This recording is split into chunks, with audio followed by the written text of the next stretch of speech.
Breakfast Bible Bites. The Bema is a judgment that is rarely taught, but one that should be forefront in the minds of all born-again and Spirit-filled Christians. In this Breakfast Bible Bite, I hope to communicate what it is and how is it different from the Great White Throne Judgment. We read about the Bema in the picture in 2 Corinthians 5:10, for we must all stand before Christ to be judged. We will each receive whatever we deserve for the good or evil we have done in this earthly body. The Bema is a judgment of rewards for those things done in this life, and it is only applicable to the Spirit-filled Christian. God's Spirit goes on to define our rewards or loss of reward at the Bema in 1 Corinthians 3:13 through 16. Each one's work will become clear, for the day will declare it. Our deeds will see the light of day, because it will be revealed by purifying fire, and the fire will test each one's work of what sort it is. If anyone's work which he has built on endures, he will receive a reward. If anyone's work is burned, he will suffer loss, but he himself will still be saved. Yet so as through the fire, do you not know that you are the temple of God and that the Spirit of God dwells in you? This passage is often erroneously commingled with the one in Matthew 7:21 through 23 about self-willed religious men who stood before the great white throne judgment. Not everyone who says to me, Lord, Lord, shall enter the kingdom of heaven, but he who does the will of my Father in heaven. Many will say to me in that day, Lord, Lord, have we not prophesied in your name, cast out demons in your name, and done many wonders in your name? And then I will declare to them, I never knew you. Depart from me, you who practice lawlessness.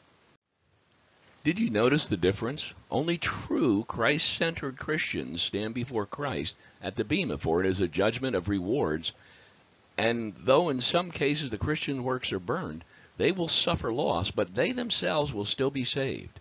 At the great white throne judgment, it is too late for the unredeemed, and for that reason I believe that Matthew 7:21 through 23 is speaking to those at the great white throne judgment, which comes after the millennial reign of Christ and is further described in Revelation 20:11.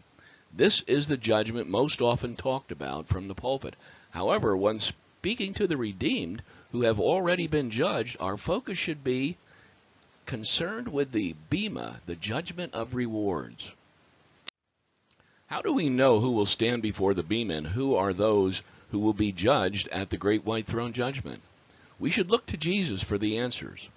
Jesus illustrates both judgments in the parable that he gave in Matthew 25:14 through 30.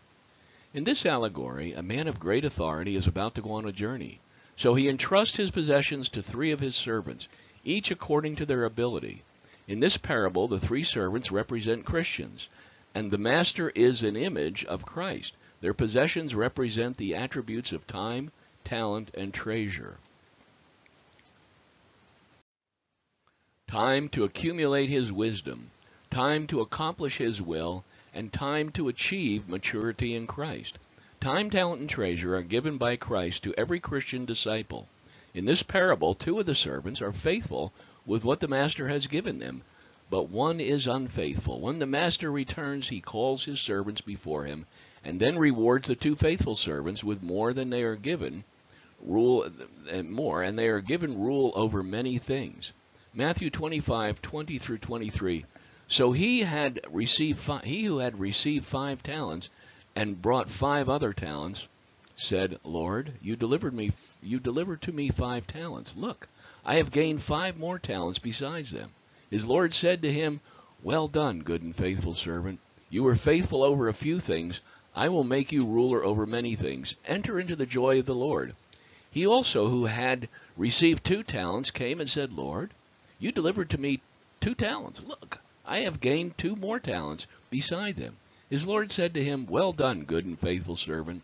You have been faithful over a few things. I will make you ruler over many things. Enter into the joy of the Lord. However, the unfaithful servant loses what he had been given. Then in Matthew 25:30, we read, The unprofitable servant is cast into outer darkness, where there will be weeping and gnashing of teeth. Let me ask you a question. Which judgment would you stand in? The Bema or the Great White Throne Judgment, where when the books are open? Is your name recorded in the Lamb's Book of Life?